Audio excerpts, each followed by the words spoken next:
बच्चों, पिछले वीडियो में अपन ने जाना राष्ट्र की मान्यताओं के बारे में कि ऐसी कौन सी मान्यताएं हैं जिनके आधार पर राष्ट्र का निर्माण होता है।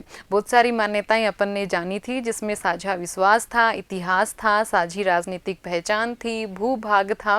तो इन सब बातों को जानने के बाद में एक प्रश्न अपने सामने आया था कि आखिर क्यों लोग राष्ट्र का निर्माण करते हैं, आखिर क्यों ऐसा क्या होता है, ऐसी कौन सी भावना या ऐसी कौन सी बात है जिसके कारण लोग अपनी एक स्वतंत्र राजनीतिक पहचान बनाना चाहते हैं। और जब वो समूह राष्ट्र के रूप में परिवर्तित हो जाता है, जब वो समूह राष्ट्र के रूप में अपनी एक अंतर्राष्ट्रीय पहचान अर्जित कर लेता है, तो फिर उसकी क्या क्या महत्वाकांक्षाएं होती हैं। कुछ इसी तरह की बातों का अध्ययन करेंगे अपन अपने आज के वीडियो में। अपन ये इस सवाल के जवाब तक पहुँचे कि आखिर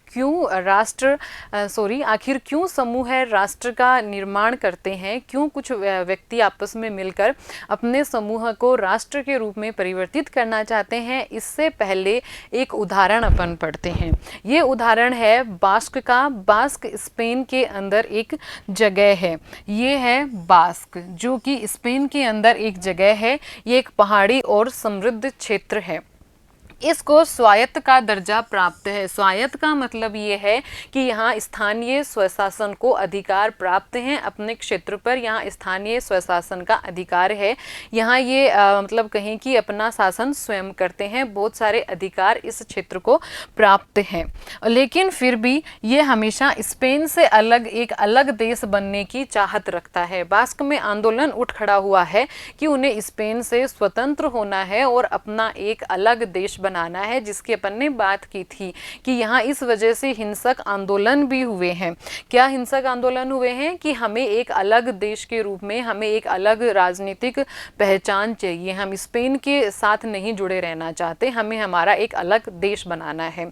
और किस आधार पर ये कहते हैं अपनी ये मांग, ये इस आधार पर कहते हैं कि जो बास्क के लोगों की भाषा है वो स्पेनिश भाषा से बहुत ज़्यादा अलग है, और दूसरा जो भौगोलिक वहाँ का परिक्षेत्र है वो भी स्पेन से उनको अलग करता है। मतलब प्राकृतिक रूप से भी स्पेन से उनकी सीमाएं हैं वो अलग हैं।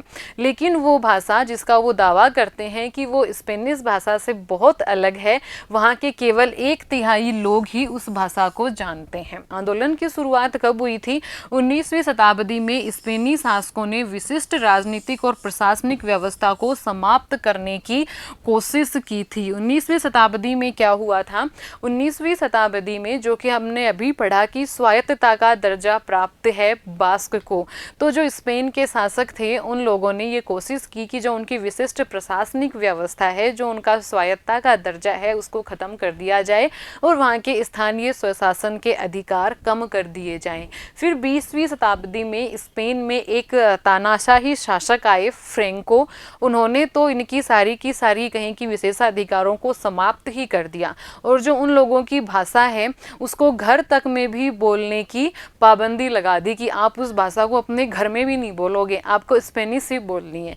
तो इस वजह से वहाँ पर आंदोलन उठ खड़ा हुआ। हालांकि वो जो भी दमनकारी निर्णय थे वो अब वापस लिए जा चुके हैं। अब ऐसी कोई बात या ऐसा कोई दबाव बास्क पर नहीं है, लेकिन फिर भी वो लोग आज भी स्वतंत्र राष्ट्र की मांग करते हैं, क्योंकि उनको अब विश्वास नहीं है स्पेन के शासन तंत्र पर। उनका ये कहना है कि जब आपने पहले किया तो अब भी आप कर सकते हो, तो हमारी संस्कृति की रक्षा के लिए, हमारी भाषा की रक्षा के लिए हमें तो हमारा अलग राष्ट्र चाहिए।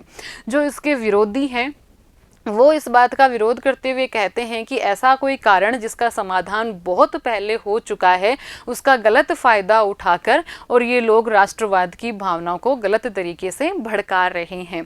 तो ये अपन ने जाना कि क्या है बास्क और वो क्या मांग कर रहा है। वो मांग कर रहा है आत्मनिर्णय की। जब कोई भूभाग या कोई क्षेत्र विशेष और उस क्षेत्र विशेष के लोगों का समूह है स्वतंत्र राजनीतिक पहचान की मांग करता है, अपने आप को स्वतंत्र स्वतंत्र होने की मांग करता है, उसी मांग को एक तरह से अपन कहते हैं आत्मनिर्णय की मांग, कि हमें पूर्णतया स्वतंत्र कर दिया जाए। अब हमारे भविष्य का निर्माण हम स्वयं करेंगे। अब हम स्वयं निर्णय लेंगे कि हमें हमारी प्रशासन व्यवस्था किस प्रकार चलानी है, हमारे कानून किस तरह बनाने हैं, किस तरह लागू करने हैं। तो क्या स्पेन में जो उठ रहा आंदोलन है वो ठीक है?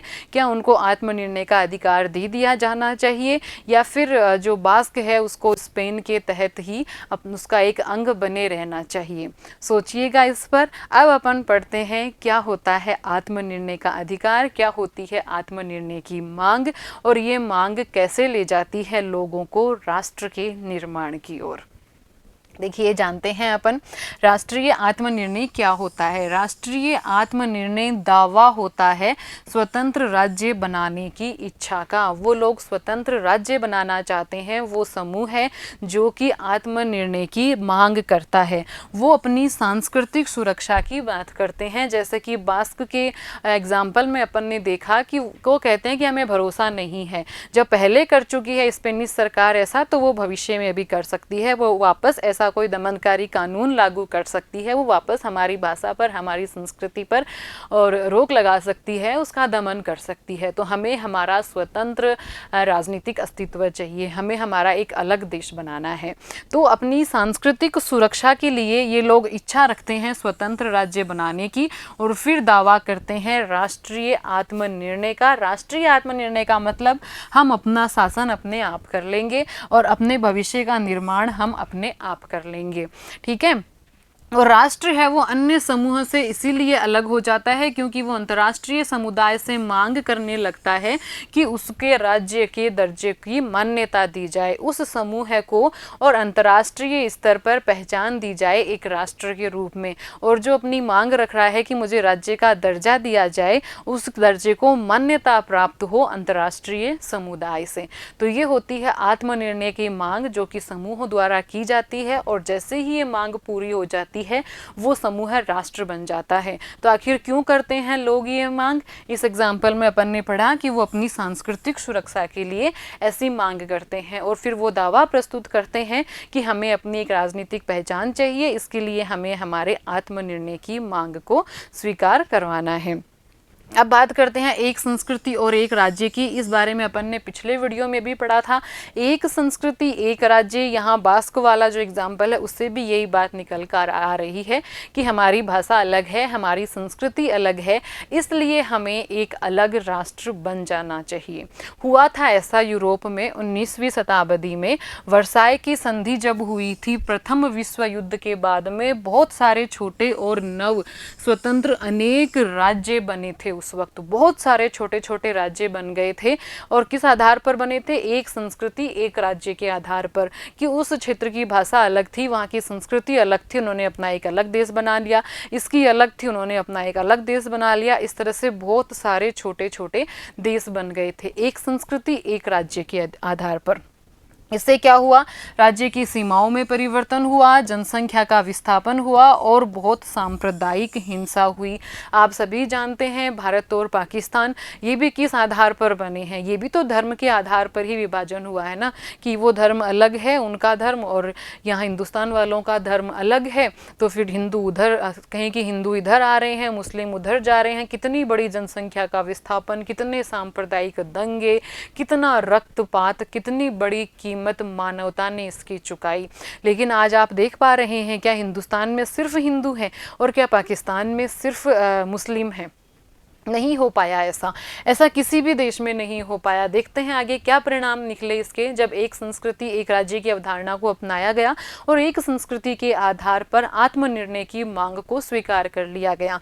परिणाम क्या हुआ कि अधिकतर राज्यों में एक से अधिक नस्ल और जाति के लोग, मतलब कि एक संस्कृति एक राज्य के स्थान के आधार पर राष्ट्र बन गए, जनसंख्या का विस्थापन भी हुआ, लेकिन उसके बावजूद भी ऐसा कोई भी राष्ट्र नहीं मिल पाया कि जिसमें सिर्फ एक ही नस्ल के लोग हों, जिसमें सिर्फ एक ही जाति के लोग हों, जिसमें सिर्फ एक ही धर्म के लोग हों, और वो भी किसी संप्रदाय में ना बटे हुए हों।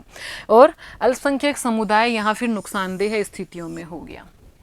पहले तो फिर भी ठीक था, लेकिन बाद में जब धर्म के आधार पर, जब भाषा के आधार पर, संस्कृति के आधार पर जब राज्य बनाए गए, तो एक अल्पसंख्यक वर्ग वहाँ उभर कर आया, और ये अल्पसंख्यक वर्ग ज़्यादा नुकसानदेह स्थितियों में रहा यहाँ पर। क्योंकि सीधी सी बात है कि जिस धर्म के आधार पर, जिस भाषा के आधार पर मान लीजिए उस राष्ट्र का निर्माण हुआ है, जैसे अपन बास्क का ही एग्जाम्पल लें, अगर वो बास्क भाषा बोलने वाले बास्क की भाषा के आधार पर वो अलग राष्ट्र का निर्माण कर लेते हैं, तो जो बास्क की भाषा बोलने वाले लोग हैं वो तो ठीक हैं, लेकिन वो लोग जिनको वो भाषा आती ही नहीं है, वो तो अल्पसंख्यक वर्ग में आ गए ना।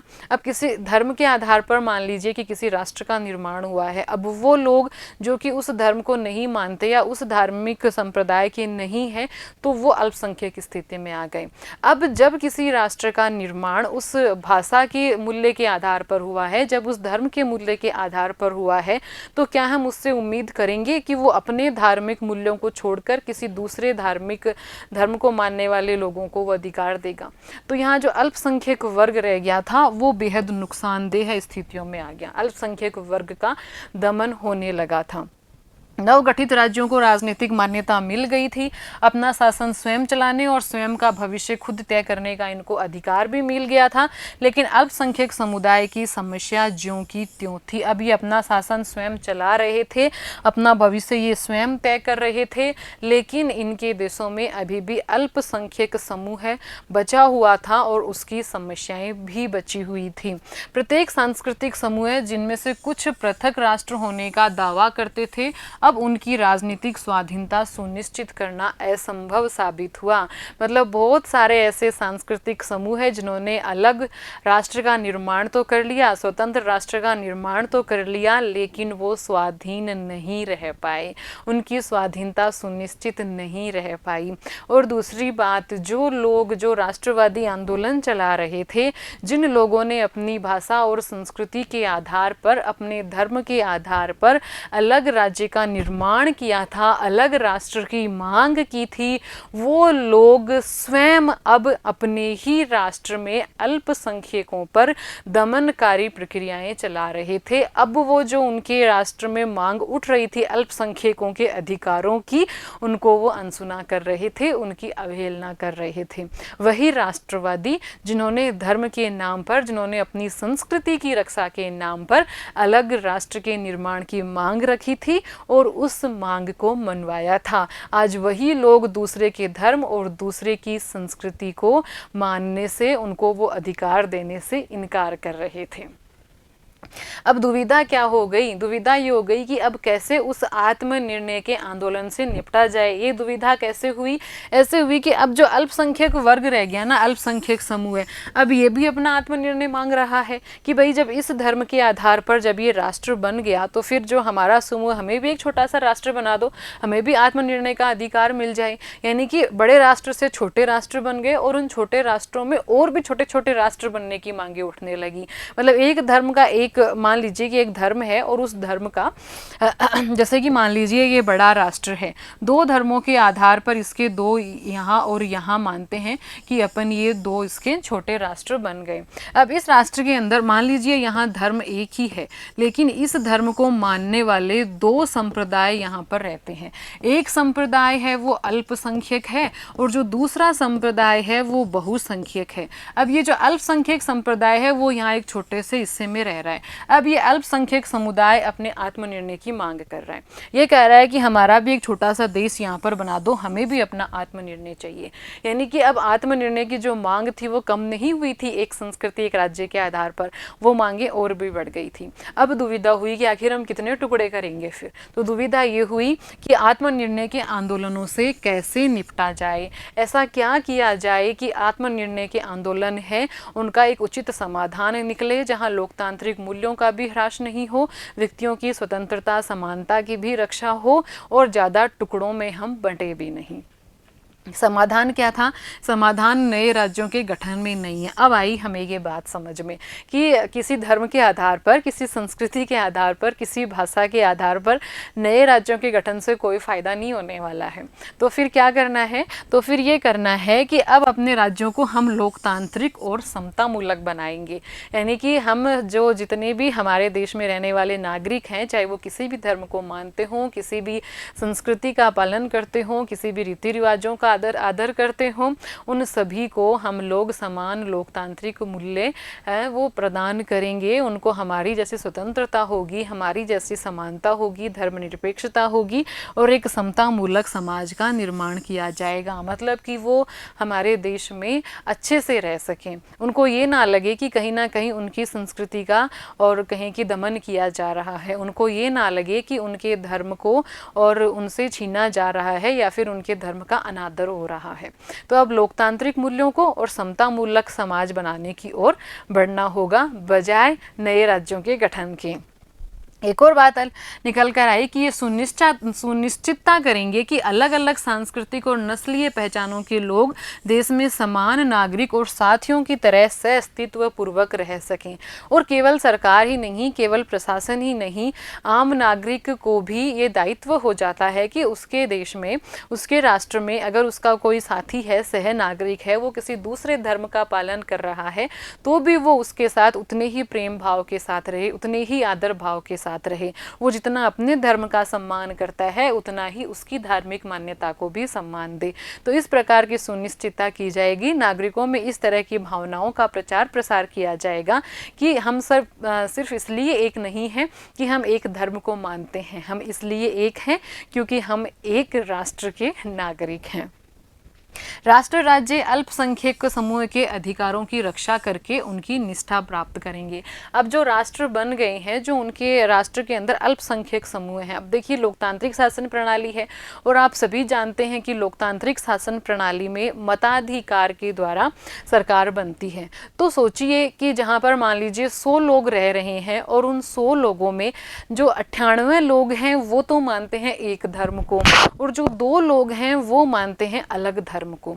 तो उन 2 लोगों का क्या कभी भी प्रशासन में भूमिका रह पाएगी? क्या कभी वो चुनाव जीत पाएंगे? क्या कभी वो चुनाव लड़ पाएंगे? और क्या वो किसी राजनीतिक पद तक पहुंच पाएंगे? नहीं पहुंच पाएंगे। तो फिर क्या किया जाएगा? तो फिर कुछ ऐसी व्यवस्था की जाएगी कि उनको भी प्रतिनिधित्व मिले।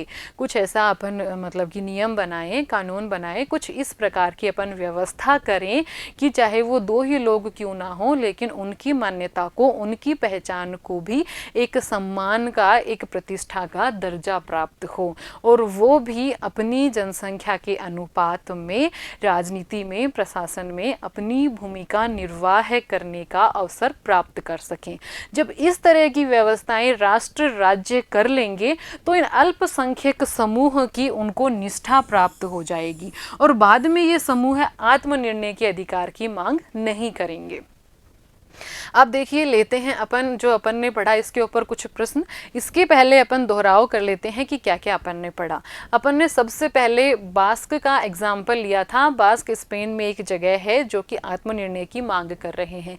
किस कारण से कर रहे हैं? वो कह रहे हैं कि हमारी भाषा अलग है, हमारी प्राकृतिक भौगोलिक सीमाएं भी हैं और पहले भी स्पेनिश सरकार ने हमारे ऊपर दमनकारी कानून लगाए थे, तो हमें तो अब अलग और स्वतंत्र राष्ट्र बनना है।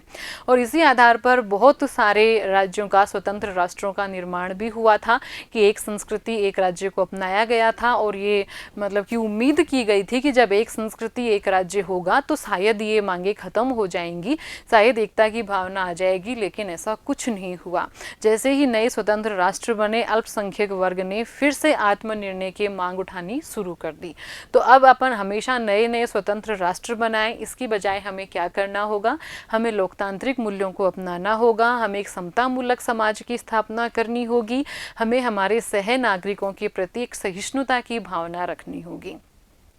राजनीति विज्ञान के विद्यार्थी होने के नाते आपको केवल अंक प्राप्त करने के लिए इसको रटना नहीं है, आपको ये अपने जीवन में भी उतारना है कि आपके गांव में, आपके शहर में, आपके अड़ोस पड़ोस में अगर किसी दूसरे धर्म को मानने वाले लोग हैं, अगर किसी दूसरी जाति के लोग हैं, उनके साथ सहिष्णु बनिए। उनका भी धर्म उतना ही अच्छा है, उतना ही सम्माननीय है जितना कि आपका धर्म। हम एक दूसरे के प्रति सहिष्णुता की भावना रखें, एक दूसरे से सीखने की भावना रखें। हर धर्म कुछ अच्छी बातें सिखाता है, तो उनसे हम सीखें, उनके बारे में हम चर्चा करें, उनसे हम जानें और उनको हम एहसास कराएं कि वो भी उतने ही महत्वपूर्ण है जितने कि हम। जब ऐसी भावना हर एक नागरिक में आएगी, निसंदेह है आने वाले वक्त में ये आत्मनिर्णय की मांगें उठनी अपने आप बंद हो जाएंगी। अब जो अपन ने पढ़ा है उसके ऊपर अपन कुछ क्वेश्चंस ले लेते हैं। पहला प्रश्न है, राष्ट्रीय आत्मनिर्णय के अधिकार से आप क्या समझते हैं? आप जरूर इसका उत्तर दे पाएंगे। आपने अच्छे से जाना है, अच्छे से समझा है कि क्या होता है राष्ट्रीय आत्मनिर्णय का अधिकार और क्यों एक समूह है ये मांग उठाता है। दूसरा प्रश्न, बास्क में आत्मनिर्णय की मांग जैसे आंदोलन उचित है? अपन ने बास्क का आंदोलन लिया था, उस वक्त भी मैंने आपके सामने ये सवाल रख दिया था कि जो आंदोलन चल रहा है वहाँ पर क्या वैसा आंदोलन उचित है, क्या होना चाहिए क्या वो आंदोलन, और आपकी दृष्टि में ऐसे आंदोलनों के क्या क्या परिणाम हो सकते हैं, इसके क्या अच्छे परिणाम होंगे, क्या बुरे परिणाम होंगे, इस बारे में आपको सोचना है और लिखना है। विभिन्न राष्ट्र राज्यों में अल्पसंख्यक समूहों द्वारा उठाई जा रही आत्मनिर्णय की मांगों के क्या क्या समाधान किए जाने चाहिए। विभिन्न राष्ट्र राज्यों में आज भी जो अल्पसंख्यक समूह हैं, अल्पसंख्यक समुदाय हैं, यानी कि जो लोग कम संख्या में हैं, वो आत्मनिर्णय की मांग उठा रहे हैं, वो अपने आप को एक स्वतंत्र राष्ट्र बनाने की मांग कर रहे हैं। तो उनका समाधान किस तरह किया जाना चाहिए? क्या उनकी मांग को पूरा कर देना चाहिए या फिर अन्य कोई विकल्प जो अपन ने पढ़े थे उन विकल्पों में से किस तरह के विकल्प अपनाए जाने चाहिए? इस बात की सूची बनाइए, लिखिए। धन्यवाद।